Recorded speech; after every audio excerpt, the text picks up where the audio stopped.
ଏବେ ମୋ ସକାଳ ବ୍ରେକଫାଷ୍ଟ ରେଡି। ନେଇକି ଯିବା ବାପାଙ୍କ ପାଖକୁ।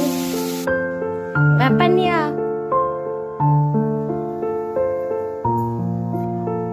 ଖାଅ, ମୁଁ କରିଛି।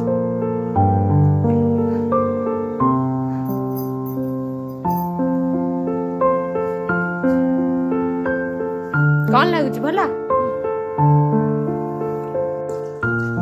आज मु आनीची देसी माछ एटा, तापरे ये विदेशी माछ आउ चिकन।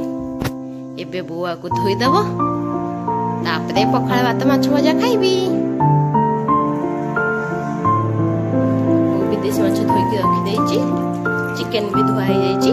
एबे देसी माछ धुआ हबो।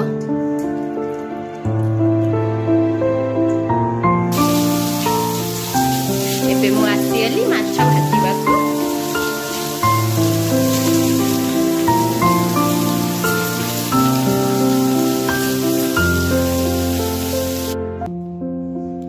मु आज बापा कौन कौन सब स्पेशल आइटम करछि देखंतु।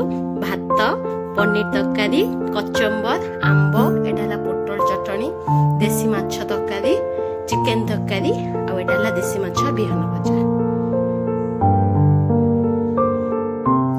संध्या बेले मार्केट जाइथिली आ मार्केट रो आनिथिली गरम पकोड़ी सहित दहीबरा, टेस्टी दहीबरा।